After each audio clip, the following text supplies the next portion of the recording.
오신 관객 여러분들께 인사 한 말씀씩 부탁드리고 본격적으로 시작을 할 텐데요. 오늘 오신 관객 여러분들 진짜 너무 소중하게 지금 만난 자리잖아요. 특별히 감사한 마음을 가득 담아서 인사를 해주시면 더 좋아하실 것 같습니다. 한성민대부터 시작할까요? 네, 안녕하세요. 최선의 삶에서 연소영 역을 맡은 한성민입니다.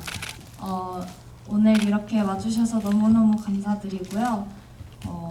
저희 같이 짧게 얘기를 할 수 있는 자리가 있어서 너무 행복합니다. 오늘 와주셔서 너무 감사합니다. 안녕하세요. 저는 조아람 역할을 맡은 신달기입니다. 이렇게 인디스페이스 되게 오랜만에 왔는데 많은 분들이 계셔서 너무 반갑고 늦은 시간까지 끝까지 남아 계셔주셔서 감사합니다. 오늘 재밌는 얘기 나눠봅시다. 안녕하세요. 최선의 삶에서 이강희 역할을 맡은 박민아입니다. 네, 앞서 말을 잘 해주었지만 네, 저 또한 이렇게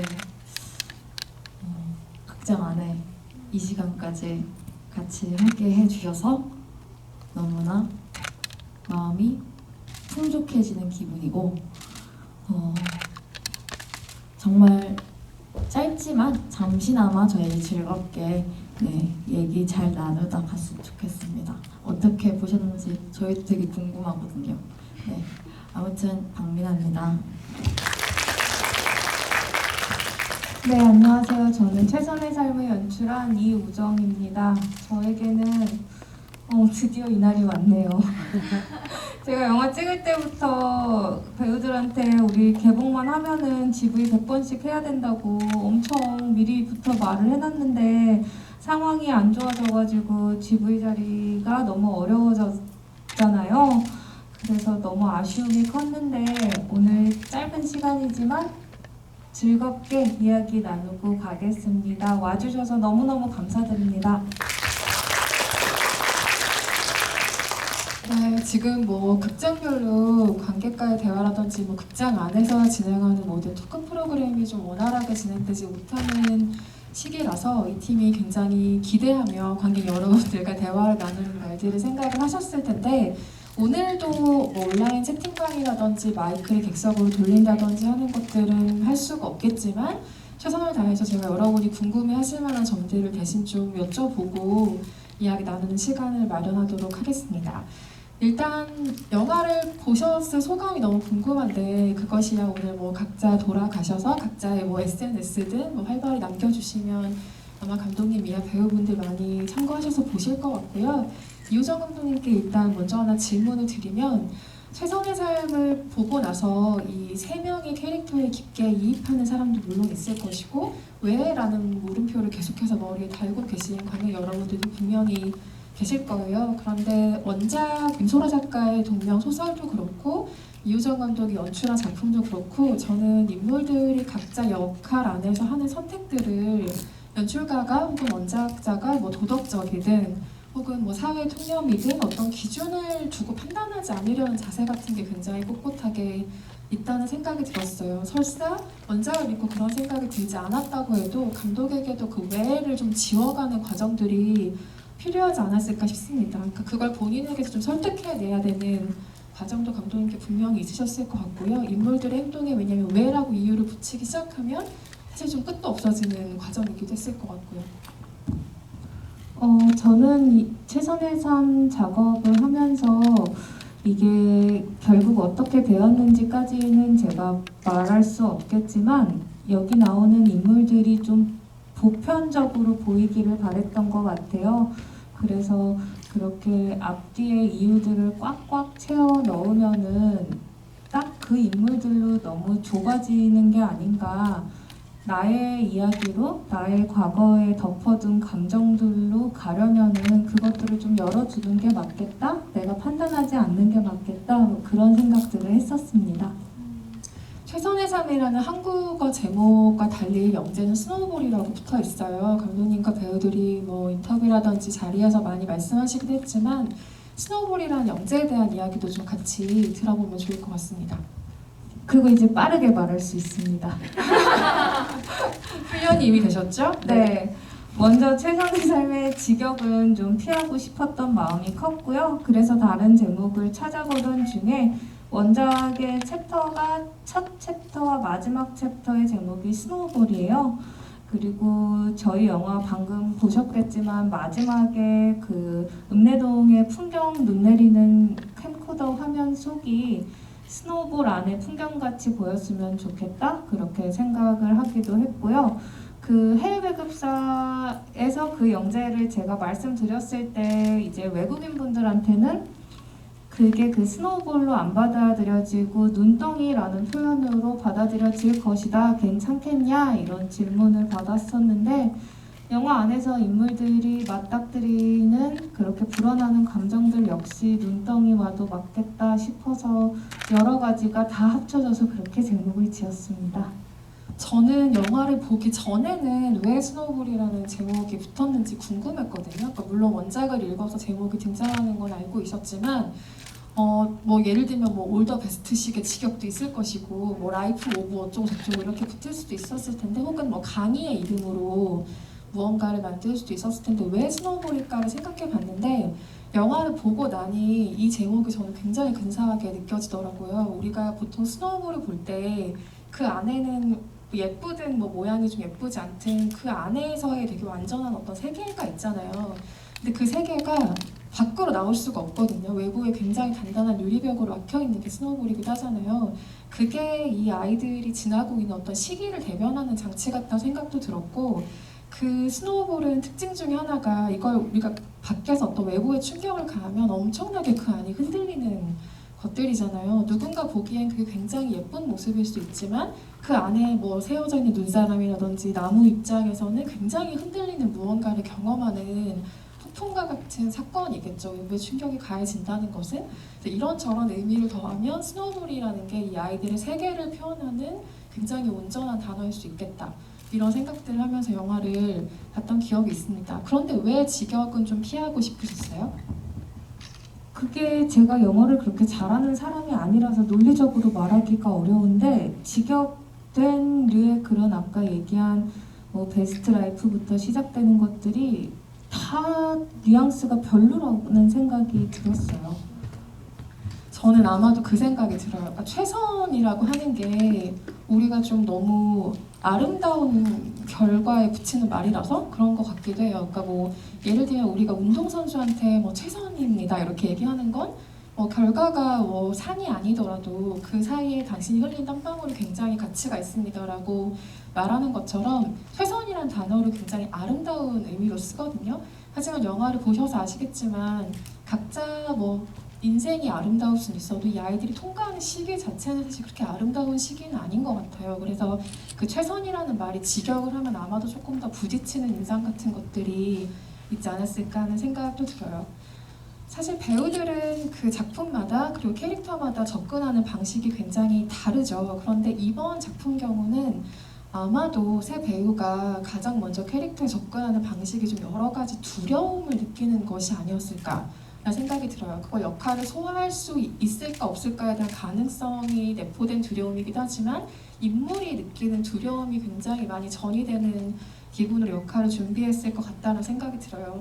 인물들이 굉장히 많은 것이 생략돼 있잖아요. 그래서 어렵기도 하고 내가 좀 잘 표현할 수 있을까 하는 두려움이 분명히 있으셨을 것 같기도 하고 역으로 그게 좀 가장 큰 동력이 됐을 수도 있겠다 라는 생각도 들고요. 각자 어떤 방식으로 그 두려움들을 좀 극복해낸 것 같은지 역할을 맡으면서 혹은 역할에 다가가면서 배우들 얘기를 들어보고 싶습니다.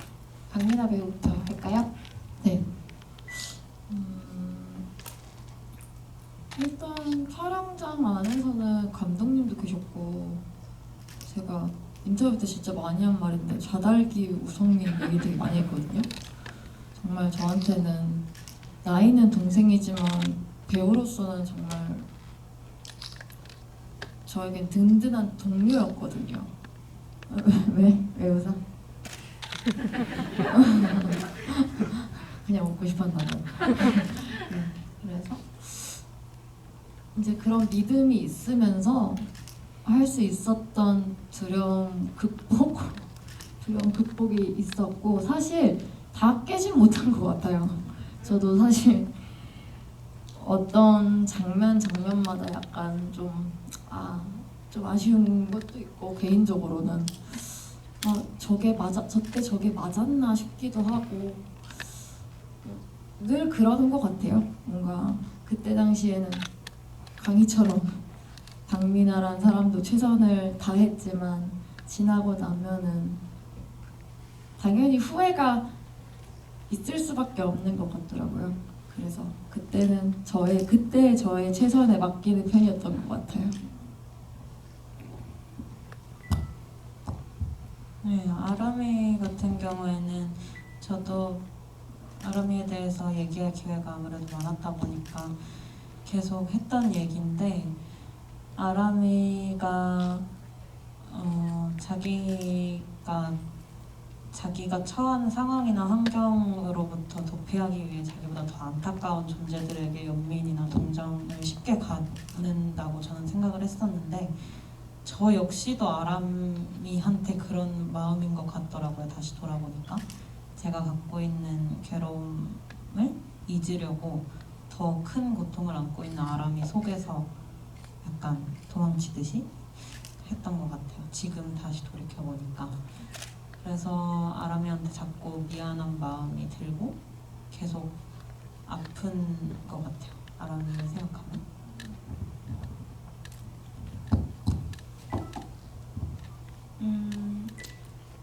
저는 소영이가 가진 두려움은 최선이 되지 못할까 이거였기 때문에 사실 소영이는 처음에는 그렇게 큰 두려움이 없었을 거라 생각했어요.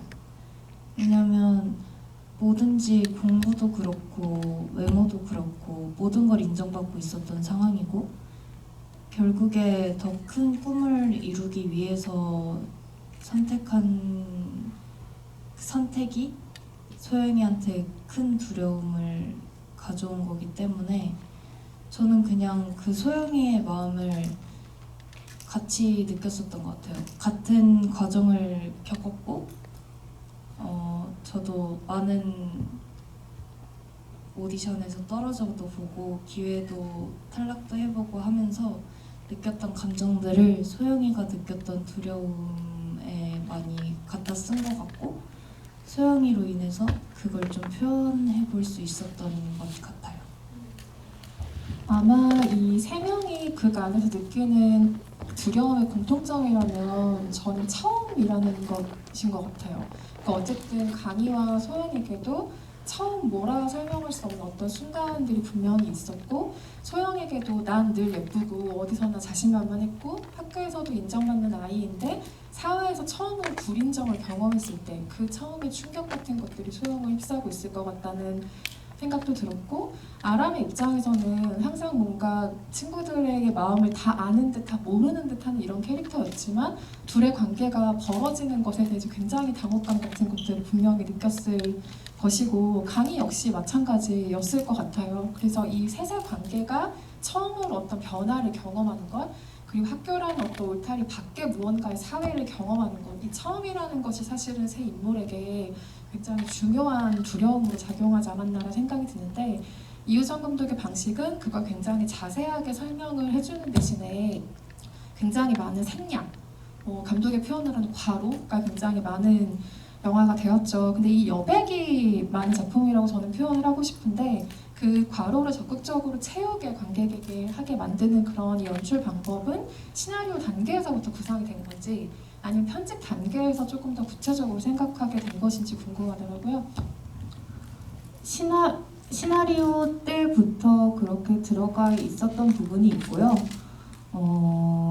그게 결과적으로 제가 해보고 싶었던 그 방식과 똑같이 이렇게 해도 될까라는 두려움 그게 계속 왔다 갔다 했던 것 같은데 그 마무리는 편집 과정에서 결정되었던 것 같아요. 그리고 기본적으로 원작에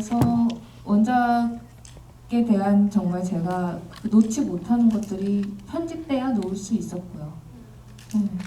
그쵸. 이게 스스로 처음부터 쓴 작품이 아니기 때문에 원작의 많은 것들을 좀 최대한 가져가거나 혹은 뭐 누가 보더라도 이해 가능한 방식으로 추려져야 한다는 고민을 감독이 굉장히 많이 했을 거예요. 그런데 저는 이 영화를 보고 진짜 영화 잘 찍는 앞에 두고 이런 말하기 너무 민망하지만 영화 되게 진짜 잘 찍는 감독이다라고 생각했던 게 단편에서부터 유정 감독의 작품을 보신 분들이라면 아마 공감을 하실 것 같아요. 그러니까 애매모호한 뭔가를 영화에서 표현한다는 게 사실 정말 어려운 일인데 이효정 감독의 영화를 보면 항상 명확하게 설명되지 않는 무언가의 어떤 무드가 있고 그거를 계속 끊임없이 질문하는 감독의 태도 같은 것들이 영화 안에 있어요. 특히 저는 이 영화를 보고 감독의 단편인 에드벌룬이 굉장히 많이 생각이 났는데 10대 시절이라고 하는 건 사실 자기도 명확하게 인지하지 못한 어떤 말속들, 어떤 감정 같은 것들을 계속 부유하는 시절인 것 같기도 해요. 그런데 우리가 흔히 말하는 그 공기라고 하는 것,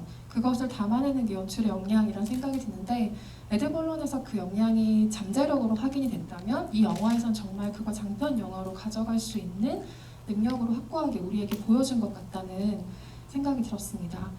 원작에서도 강희가 이 이야기를 이끌어가는 화자가 되는데요. 이 영화 역시 강희의 내레이션으로 계속해서 진행이 되죠. 제가 영화를 보고 가장 안심했던 부분 중에 하나는 나레이션이 과거형이더라고요. 그러니까 이게 몇 년이 지났을지 뭐 자세히는 모르겠지만 어쨌든 강희가 이미 지나간 시절을 굉장히 담담한 목소리로 회고하고 있었다라는 표현을 쓴 것들, 이런 게 굉장히 저에게 안도감이 들었어요. 이 시기를 지금 막 통과하는 아주 예민한 상태가 아닌 인물이구나라는 생각이 들어서, 근데 과정을 생각해보면 영화 촬영이 다 끝난 이후에 배우가 후시를 하게 되잖아요. 그럼 이 영화를 모두 한번 경험을 하고 인물의 감정을 다 통과한 이후에 이 나레이션을 녹음을 하게 되는 거예요. 이건 영화 속의 강희의 상황과 배우의 상황이 굉장히 겹치는 부분이기도 하죠. 내레이션을 녹음할 때 기분이 어떠셨는지 혹시 기억하세요? 기분이요? 기분? 그죠. 그 전에 편집본을 먼저 봤었는데 그때 이제 기분이 진짜 많이 이상하더라고요. 일단 너무 좋았었어요. 우리들의 이야기가 큰 화면으로 남았을 때 그 기분이랑 진짜 말로 표현을 못할 만큼 너무너무 좋았었던 것 같고, 근데 그리고 나서 이제 약간의 위기?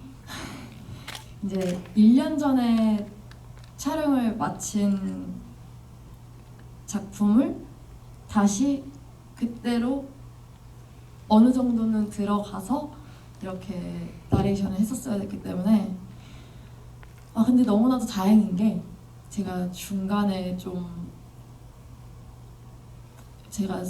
저도 이제 살다 보면은 늘 좋은 일만 있진 않잖아요. 저뿐만이 아니라 모두가 그러겠지만 근데 그때 당시에 갑자기 강희가 생각이 나더라고요. 그러면서 저희 최선의 상 대본을 다시 읽어보게 됐고, 그러면서 되게 다르게 보였었어요. 다른 시선에서. 그래서 그때 확실히 장난으로 이제 감독님한테 다시 찍으면 안 되냐. 정말 다시 찍고 싶다. 나 지금 찍으면 더 잘할 수 있을 것 같다. 이렇게 이제 농담을 했는데 농담 반 진담 반이었어요.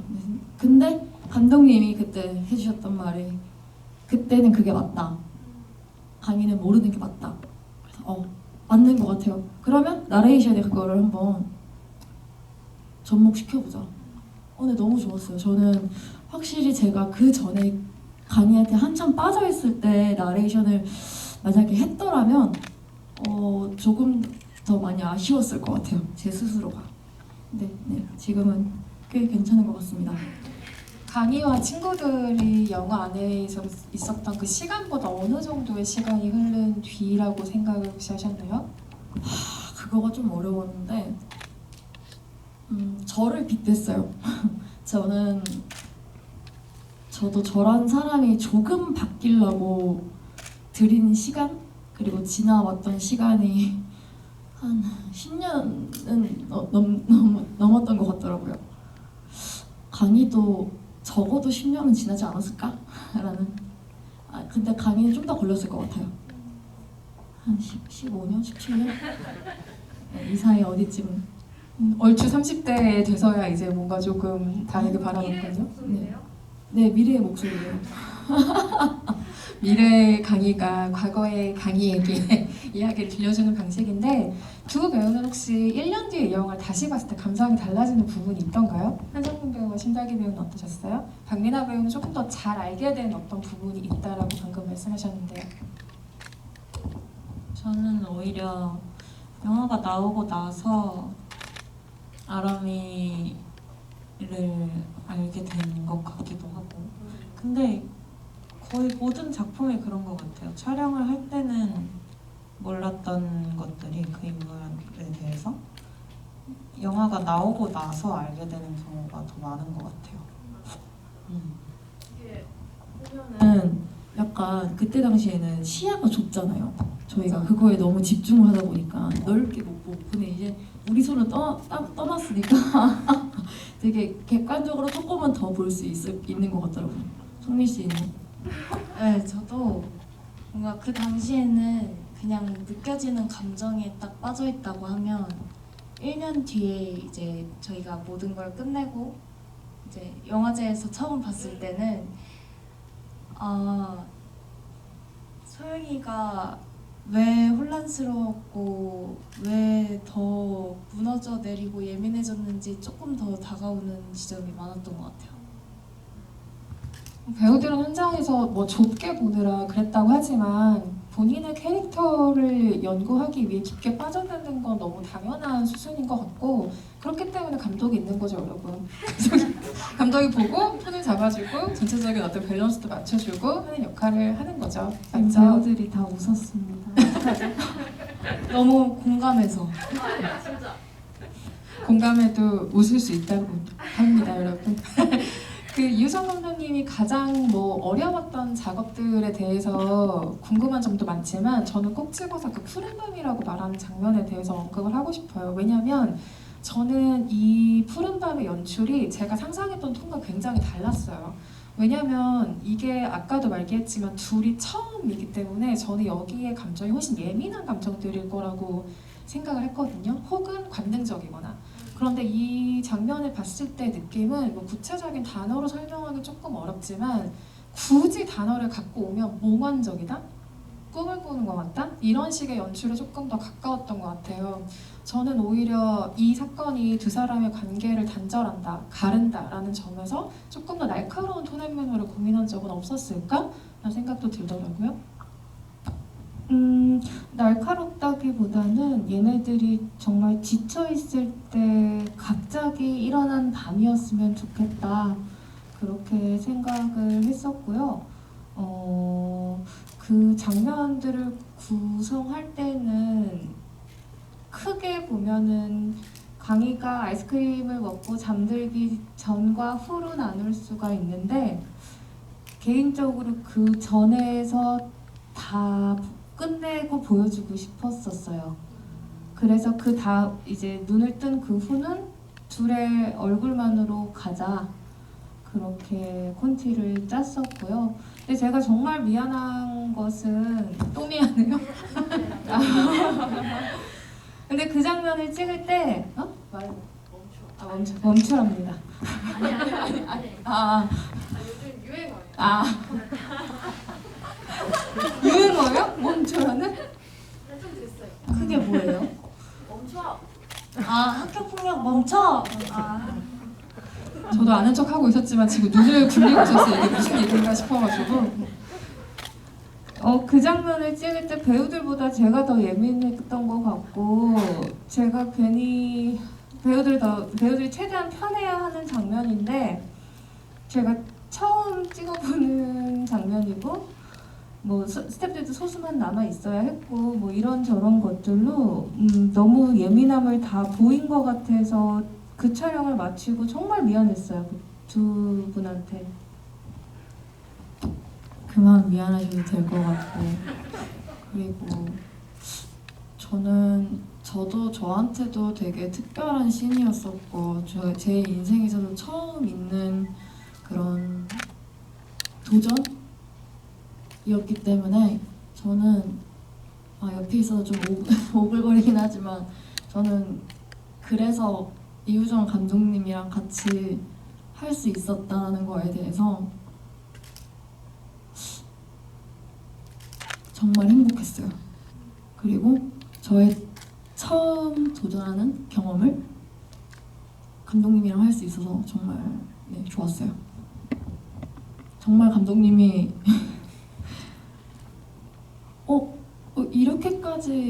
이렇게까지 조심을 하시나? 라고 생각할 정도로 저희는 막상 되게 정말 이렇게 저렇게 할까? 그래서 이렇게 성민이 이렇게 나 이렇게 뭐 소영이 이렇게 얘기하고 있는데 감독님이 뒤에서 되게 불안한 얼굴로 이렇게 있었던 기억이 있어요. 그리고 네, 현장에서 정말 편하게 촬영했던 기억이 있어요. 소영이는 어땠어요? 저도 제가 제 긴장보다 이제 감독님의 긴장도가 높다 보니까 처음엔 정말 리허설할 때까지만 해도 어떡하지 그죠. 했잖아요. 근데 현장에서는 저희는 정말 할 수 있는데 괜찮은데 막 불편하게 다가오지 않았어가지고 현장에서 배우들이 저를 안심시켜주는 거예요, 계속. 근데 저는 어떤 작업을 하고 나서 이런 얘기 들으면 너무 행복할 것 같아요. 뭐 같이 할 수 있어서 너무 좋았고, 뭐 모두가 좀 예민해지고 힘겨운 무언가가 예상되는 촬영과 작업이었을수록 같이 해서 너무 좋았다라는 얘기를 듣는 게 정말 최고의 평가일 것 같아요. 같이 한 사람들에게. 저도 하나 얘기하고 싶은 게 진짜로 제가 현장에서 많이 느낀 점이 누군가를 상처 주지 않는 좋은 욕심들 있잖아요. 강희, 소영이, 아람이가 정말 그 좋은 욕심들로 현장에 와서 그것을 펼칠 때 진짜 아름다웠어요. 어떻게 너무 간증같이 또 얘기하고 있죠. 이럴 때 이제 멈춰 이렇게 하면 되는 건가요? 손바닥을 여기까지 그래도 아람이랑 이 분위기 어떡하지?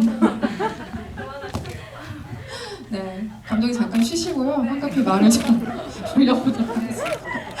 강희의 경우에는 이 두 캐릭터보다 하나의 롤이 더 있죠. 딸로서의 역할을 영화 안에서 소화해야 한다는 점인데 다른 배우들은 뭐 주변의 가족의 이야기가 말로만 등장할 뿐 전혀 그 모습이 등장하지 않지만 강희의 경우에는 부모님이 등장을 하죠. 여기서 우리가 강희는 대체 왜라는 생각을 가장 많이 하게 됩니다. 아빠가 뭐 말하자면 이거는 뭐 절대적으로 누군가를 평가하기 좀 그렇지만 뭐 아람이 아빠처럼 폭력적인 것도 아닌 것 같고 또 뭐 원작에 조금 더 자세히 있지만 소영의 부모님처럼 본인의 꿈을 자식에게 강요하는 사람도 아닌 것 같고 그런데 강희는 왜 그러지? 라는 생각을 가질 법한 장면이기 때문에 강희를 연기하는 톤 앤 매너 잡기가 굉장히 어려웠을 거예요. 그 부모님과 함께하는 장면들이 유일하게 부모님과 함께 나오는 그 씬들을 촬영을 하는 인물이기도 한데 그 연기를 할 때 좀 목표했던 것들이 있었어요. 강의 어떤 면이 좀 보였으면 좋겠다라던가? 저도 정말 어려웠던 부분이었어요. 이게 그때 당시에 저도 왜 나갔는지 모르겠는 거예요. 그러니까 언뜻은 알겠는데 답답했나? 뭐가 답답했지? 이유가 딱히 없는 것 같은데 뭐 딱히 집안에 불화가 있는 것도 아닌 것 같고 근데 제가 이제 다 찍고 나서 알게 된 게 가족적인 부분이었어요.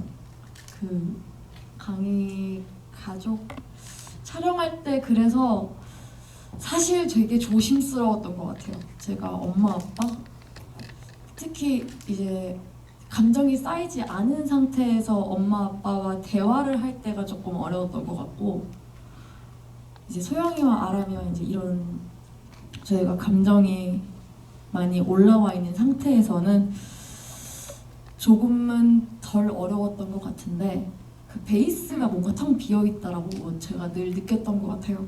그래서 사실 그 부분이 제일 찜찜했었고 촬영하면서 그래서 그 부분 때문에 감독님한테 다시 촬영하자고 한 거였었어요.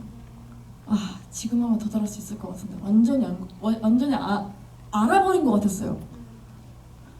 제가 생각했을 때 강희는 나간 이유가 그 나레이션에서 저는 표현이 된다고 생각했었어요. 그 따뜻한 이불이 포근하고 좋아서 무서워지는 순간이 있다는 걸 어떻게 설명해야 될까? 이 말이 되게 역설적이잖아요. 따뜻한 이불이 포근하고 좋은데 무섭다라는 말이 굉장히 단어가 안 어울리는데 뭘까? 왜 근데 끌리지 이게? 여기서 힌트를 얻을 수 있을 것 같은데 했는데 뭔가 가족하면 되게 따뜻해야 될 것 같고 늘 행복해야 될 것 같고 라는 저희는 교과서 안에서도 굉장히 화목한 가정들을 보잖아요. 그림체로. 근데 강희 집안은 사실 그러진 않았던 것 같아요. 그래서 뭔가 우리가 나도 모르게 그 누군가가 정해놓은 평균? 평범? 노멀? 그런 기준에 대해서 내가 미달한다라는 거에 대해서 늘 무거움을 가지고 살았을 것 같았고 그리고 사실상 엄마 아빠의 무능력함 때문에 자기 또한 나 또한 그렇게 평생 살아갈 것 같다라는 무서움도 있었을 것 같았어요. 그래서 아마 강희는 그게 정확하게 뭔지는 몰라도 은연중에 다 알고 있지 않았을까. 그때 그게 포인트는 정확하게 몰랐었겠지만 그래서 나갔던 것 같아요. 맞아요. 대사로도 대장하잖아요. 뭐 그렇게 오줌 싸는 소리가 다 들리는 집에 사니까 그런 얘기들도 하고 마음 안에 그런 게 아마도 차곡차곡 쌓여 있는 상태였겠죠. 그리고 인물을 바라보는 관계 각자 해석이 다르겠지만 저는 강희를 추종하는 굉장히 강력한 힘은 충동인 것 같아요. 그래서 소영이가 문자 하나 보냈다고 집 나가는 애들이 저는 아직도 이해는 안 되지만 뭐 가출할 거야, 뭐 같이 갈 사람 했을 때 강희가 일단 따라가기도 하고 일단 눈앞에 보이는 충동을 막 따라가는 아이인 것 같아요. 그래서 일단 소영이 나한테 뭔가가 잘못하고 있는 것 같은데 일단 바지에 뭐가 묻어있으면 내가 빨아줘야 되고 더우면 어떻게 해야 될지 모르겠지만 그냥 일단 아이스크림 먹고 뭐 이렇게 뭔가 눈앞에 있는 바로바로 충동대로 움직이는 사람이 강이고 나레이션처럼 아마 그 시절을 다 지났을 때에 자기가 이때 어떤 상태였는지를 정확하게 파악하는 인물이 아니었을까 그런 점에서 굉장히 적확하다고 생각을 하고 있고요. 방금 얘기하다가 뭐 평범함 이런 얘기들이 나왔잖아요. 저는 원작과 그 평범함의 거리가 가장 많이 떨어진 인물이 아람이라고 생각을 하는데 원작을 읽으면서도 제가 가장 좀 미스테리하다고 생각하는 인물이기도 했고 영화를 보니까 더 미스테리한 거예요. 근데 그건 아무리 생각해도 이 역할을 신달기 씨가 해서 그런 것 같아요. 근데 이게 이해가 안 된다 이런 얘기가 아니고 달기 배우가 연기하는 캐릭터들을 보면 항상 우리가 평범하다고 하는 무언가와 거리가 있을 것 같다고 착각하는 연기를 하거든요. 우리가 착각하게 만드는. 그러니까 저 사람은 평범하지 않을 거야. 저 사람은 굉장히 동물적인 감각이 있을 거야. 이런 착각을 하게 하는 연기를 하는데 실제로는 어떻게 접근하는 배우인지 굉장히 궁금해요. 정말로 좀 현장에서 본능적으로 뭔가 행해가는 게 많은가요? 아니면 의외로 굉장히 꼼꼼하게 준비하고 캐릭터에 접근하는 배우인가요? 아람이 같은 경우에는 그때 좀 준비를 할 때 욕심이 있었어요. 좀 아람이한테도 아닌 척하지만 일단 아닌 척을 굉장히 많이 하는 인물이라고 생각을 했고 굉장히 솔직해 보이지만 사실 제일 많이 감추고 있는 인물이라고 생각을 했어서 그 불안이 뭔가 작은 습관으로 나오면 좋겠다고 생각을 했어서 전에 기억나실지 모르겠지만 아람이가 좀 눈을 이렇게 깜짝깜짝거리는 그런 걸 해보고 싶었는데 못했어요 사실. 그래서 그런 거를 계획해보고 싶은 마음은 있었지만 정작 카메라 앞에서는 그게 잘 안 되더라고요. 잘 안 되고 저도 사실 네 그렇게까지는 아직 못 해본 것 같고 너무 궁금증이 생기게 하는 연기를 하는 배우인 것 같다는 생각이 들어요. 그런가 하면 소영 역할도 저는 한성민 배우의 역할이 굉장히 중요했다고 생각한 게 이 셋 중에서 가장 이미지로 소비돼야 되는 건 소영이거든요. 그러니까 뭐 대사가 없어도 그냥 어떤 얼굴 하나로 이 씬을 장악해버리는 어떤 이미지가 굉장히 필요한 거예요. 근데 이전에 모델 작업을 통해서 이미지 한 컷으로 혹은 이미지 뭐 하나로 자기를 표현하는 방식들에 대해서는 굉장히 많은 훈련이 되어 있었을 거고 그런 면에서 소영의 이미지를 보여주는 게 어렵지 않았을 것 같다는 생각도 들지만 또 사진으로 모델로서 무언가를 보여주는 것과 캐릭터를 소화하는 게 좀 다른 영역이기도 하잖아요. 그 이미지로 자기를 설명한다는 것, 이 영화에서는 그 작업이 좀 어떻게 느껴졌어요? 소영이라는 캐릭터를 이미지로 보여줘야 한다. 저는 근데 뭔가 익숙하면서도 되게 낯설었어요. 왜냐면 제가 그동안 모델을 하면서 보여줬던 이미지적 모습은 예쁘고 멋있고 이런 모습들이 사실 많고 거의 다 그런 작업들을 많이 했었는데 뭔가 소영이라는 캐릭터를 예쁜 애, 멋진 애 이렇게 한 단어로 끝낼 수는 없는 거고 소영이의 이미지를 그렇게 하면 소영이라는 캐릭터가 존재하는 이유가 없어질 것 같아서 되게 나름의 생각들을 막 서사도 혼자 생각해보고 사실 시나리오들이 이렇게 바뀌어가면서 소영이의 서사가 없어지기도 했지만 원래는 소영이의 서사를 설명해주는 그런 게 소영이의 있었잖아요. 앞뒤가 다 나와 있던 버전이 있었고 네. 그때 봤었었죠 성님들. 네. 그래서 그런 것들을 많이 보이게끔 해주고 싶었던 것 같아요. 이 영화를 찍으면서. 이미 어떤 인물의 이야기가 있고 그 이야기를 이미지로 표현해내는 작업들을 조금 더 집중했다는 얘기군요. 소영이 굉장히 이미지를 장악하는 인물인 것 같아요. 저는 굉장히 인상적인 얼굴이 이 영화에서 많이 봤다고 생각하고 이건 비단 성님 배우를 얘기하는 게 아닙니다. 어떤 영화를 봤을 때 뉴페이스들의 출연이 정말 많이 반가운 작품들이 있는데 저는 최선의 삶이 감히 얘기하건대 올해 본 작품 중에 가장 그랬어요. 이 작품 안에서도 그렇고 이 이후의 활약이 더 기대되는 작품으로 모두에게 좀 인식이 가지 않았을까. 물론 첫 번째 장편 영화를 만든 이우정 감독 역시 그렇게 다가가지 않았을까 생각이 들고 달기 배우와 성민 배우에게 두 분에게만 드리고 싶은 질문이 있어요. 영화는 강희의 내레이션으로 진행이 되잖아요. 그렇기 때문에 강희가 두 친구를 어떻게 바라보는지에 대한 설명은 명확하게 등장을 하죠. 아람은 불쌍한 걸 다 주워오는 아이 이런 식으로 설명이 되거나 소영이 같은 경우는 우리란 덩어리는 미움받지만 소영이라는 개인은 아낌을 받는다 이런 식의 표현들이 있잖아요. 만약에 그게 화자가 두 사람 중에 한 명으로 바뀌었다면 그게 화자가 소영이었다면 혹은 아람이었다면 나머지 두 친구를 어떻게 설명을 할까요?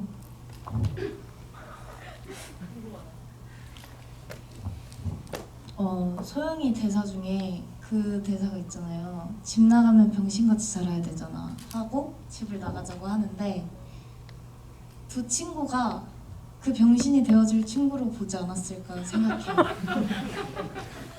난 아닌데 왜냐면 소영이는 최선을 이뤄야 되고 가출을 해야 하지만 혼자 나가서 자신이 혼자 그렇게 잘 해낼 수 없다는 걸 알고 있는 아이일 거예요. 무조건.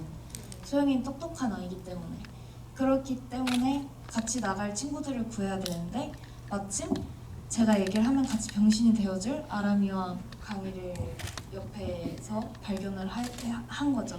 그래서 저는 소영이는 무조건 병신같이 살아도 되는 이렇게 말해도 되나요? 안 돼요. 캐릭터로서 얘기하는 거니까요. 네. 소영이의 입장에서 멈춰. 소영이라고 생각할게요. 저는 한승민이 아닙니다. 저는 연소영이고요. 네, 병신같이 살아도 되는 병신같. 멈춰. 멈춰. 그만. 여기까지. 그 다들 멈춰. 제가 옆에서 지금 얘기하는 거 들으면서 만약에 이걸 내레이션으로 정리하면 어떻게 해야 되지를 곰곰이 생각해봤거든요. 근데 아마도 이렇지 않았을까? 나는 집 나가면 병 X 같이 살아야 될 것을 알았다. 하지만 내게 이 둘은 병 X였다. 이런 식의 정리가 되지 않을까. 내레이션으로 내게는 그 역할을 해줄 그 둘이었다. 이런 식의 내레이션으로 정리된다고 정리를 하고 아람은 나머지 두 친구를 화자가 된다면 어떻게 설명을 했을까요?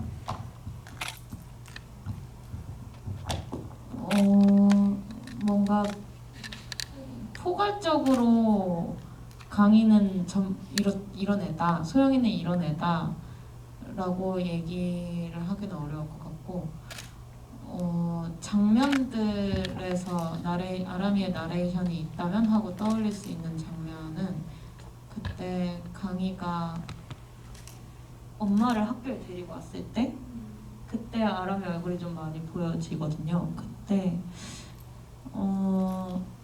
어떤 마음으로 내가 강희와 강희 엄마를 봤는지 기억은 잘 안 나지만 지금 그냥 관객 입장으로 아람이를 봤을 때는 저게 엄마구나 싶었을 것 같고, 그리고 나와 다를 바 없다고 느꼈던 강희가 갑자기 낯설어지는 순간이었을 것 같아요. 그 표정이 지금 말씀하신 그대로의 표정이 영화 안에 있었던 것 같아요. 그래서 그때 아람의 표정은 뭐 말로 약간 설명하기 조금 어렵고 표정을 자세히 들여다보는 장면도 아니지만 그때 스쳐가는 얼굴을 기억을 해보면 정말 이게 무슨 상황인지를 잘 모르는 얼굴이었는데 처음에는 저는 그게 이 관계가 어그러지는 것에 대한 의문점을 가지고 있는 얼굴이라고 생각했어요. 근데 영화를 2번 보고 다시 보고 나니까 방금 설명하신 어떤 감정을 배우가 얼굴에 지금 걸어내고 있구나라는 생각이 굉장히 정확하게 드는 장면이기도 했습니다. 만약에 그게 목표였다면 목표가 맞아 떨어지셨습니다. 감독님 타임 아닌데요? 단기 씨한테 얘기. 지금 감독님 칭찬받고 싶으신 타임인데. 네. 소영이에 대해서는 어땠을까? 뭔가 소영이의 소영이가 들키고 싶지 않은 거를 아람이가 더 잘 알고 있었을 것 같아요. 다른 친구들에 비해서. 그래서 소영이도 아람이를 뭔가 어려워했을 것 같고, 그냥 전반 둘의 아람이에 대한 둘에 대한 아람이의 인상은 좀 나약해 보였을 것 같아요. 뭔가 그렇기 때문에 아람이가 총대를 맬 수 있었고, 강희가 진짜 제일 나약해 보였을 것 같고, 소영이의 약한 모습을 아람이가 제일 잘 알았을 것 같아요. 나 안 약해. 언니는 안 약하지? 강이 안 약해. 강희 안 약한가요? 안 약해. 알겠습니다. 무서운 애야. 저는 제 생각에는 약한 건 소영인 것 같아요. 근데 저도 제일 약한 건 사실. 원래 제일- 가장 약한 사람이 가장 센 척하는 얼굴을 가지고 있죠. 그쵸. 맞아요. 약한 강아지가 제일 많이 짖잖아요. 그치. 제일 들키고 싶지 않고, 그러니까 그렇게 제가 아까 말했던 것처럼 생각했던 둘이 저의 밑바닥을 알게 되니까 더 뭔가 주변을 떠돌았을 것 같아요. 얘네가 또 누구한테 말을 하는 건 아닐까? 얘네를 내가 감시해서 얘네가 너무너무 싫지만 얘네를 아예 이렇게 내쳐버릴 순 없는 그런 생각이었을 것 같아요. 배우들의 이 해석을 들으니까 감독님 어떠세요? 어떻게 들리세요? 재밌네요. 지금 방청객으로 앉아 계셨던 거예요? 다시 찍으실래요? 왜냐면 촬영할 때 막 이렇게 얘기할 수 없어서 너무 계속 궁금했었거든요. 정말 오늘 처음 들어요. 재밌습니다. 방청객 이우정 감독님이 재미가 있으셨다고 합니다. 관객들 질문도 같이 받아보면 좋을 텐데 뭔가 그런 기회가 빠른 시일 내에 있기를 바라고요. 오늘 뭐 짧은 시간이지만 얘기를 이 정도로 정리를 하면 좋을 것 같고, 저희가 가기 전에 그 최선의 삶 원작을 3분께 선물을 드리려고 해요. 근데 보통은 저희가 그 질문을 뭐 받으면 질문 중에 한 분을 선택해서 선물을 드리잖아요. 오늘은 그렇게 하기가 조금 어려우니 새 배우분들이 퀴즈를 내주신다고 합니다. 한 분씩 퀴즈를 내주실까요? 네.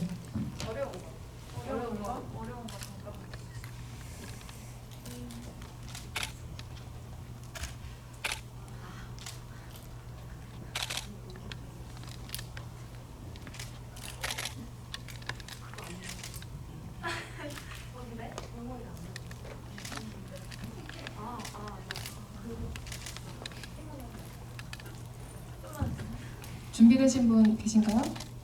달기 씨?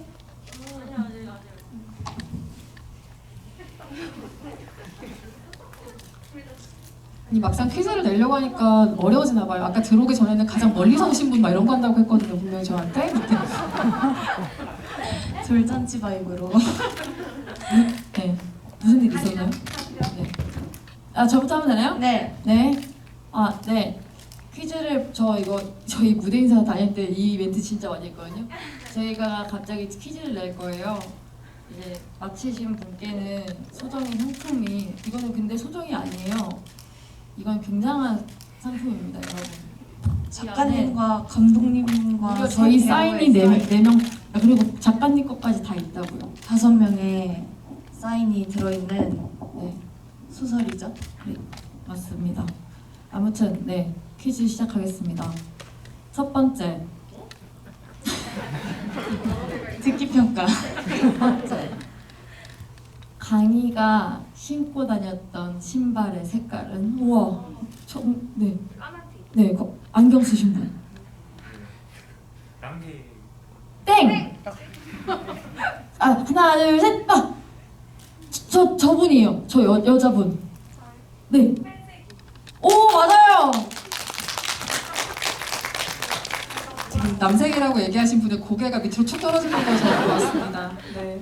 축하드립니다. 네.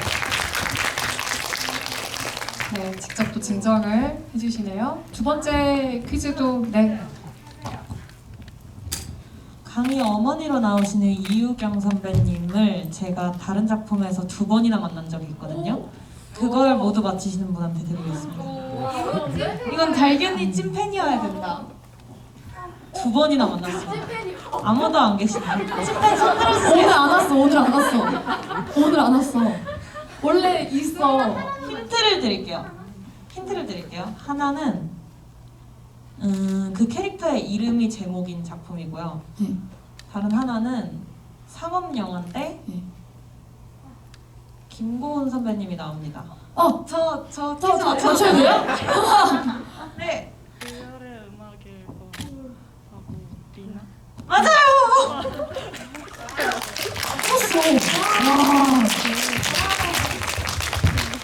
달려라 달리. 달려라.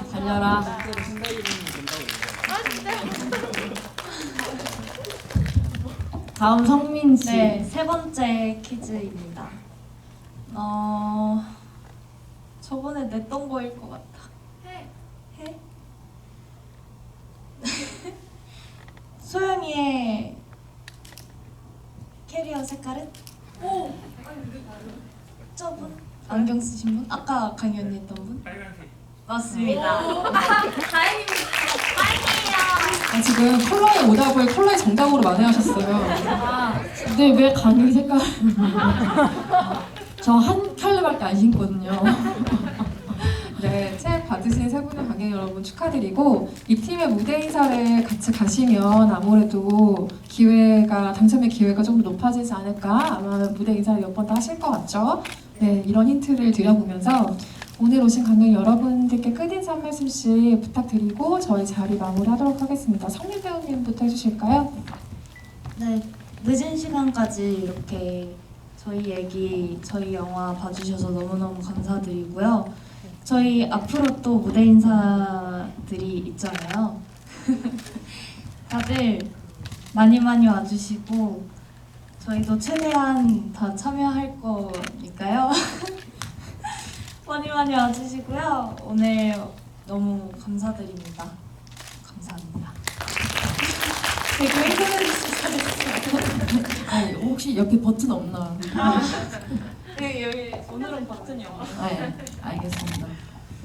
저도 오늘 늦은 시간까지 이렇게 끝까지 자리해 주셔서 너무 감사하고 어려운 퀴즈까지 맞춰주셔서 너무 감사하고 저희 진짜 모두가 이 영화의 진심이라서 진짜 웬만한 GV 기회가 있으면은 어떻게든 가려고 하는 마음이니까 여러분들도 오늘 되게 새로운 얘기 많이 나왔죠. 그래서 더 새로운 얘기 듣고 싶으시다면 많이 관심 가져주시고 조심히 돌아가 주세요. 감사합니다.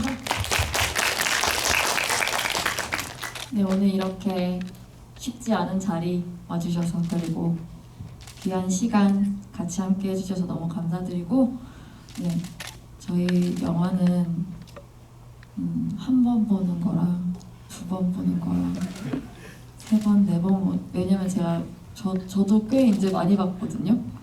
한 몇 번 봤죠? 한 5번? 4번? 6번? 한 60번? 맞나? 네, 그랬어요. 네, 60번이 다 다르더라고요. 네, 장난이고요. 죄송합니다. 아무튼 네, 근데 네, 조금씩 달랐었어요. 제가 봤었을 때. 그리고 또 몇 년 뒤에 보면 또 다를 것 같다라는 생각이 또 들었었어요. 네, 그 말은 즉슨 많이 봐주세요. 감사합니다. 오늘 시간 내주셔서. 네, 오늘 정말로 너무 감사하고 즐거운 자리였고요. 하지만 역시나 관객분들의 질문을 바로 받을 수 없는 점이 너무 아쉽네요. 저희가 다음 주에 이번 주 일요일부터 GV를 잡고 있으니까 그때는 더 실시간으로 이야기 나눴으면 좋겠고요. 성민 씨가 얘기했지만 토요일에는 또 무대 인사도 있답니다. 영화 또 봐주시고 싶은 분들, 배우들 만나보고 싶으신 분들은 다음에 또 만나면 좋을 것 같습니다. 많으실 것 같아요. 아, 그런가요? 네. 오늘 와주셔서 너무너무 감사드립니다. 감사합니다. 감사합니다. 안녕히 들어가세요.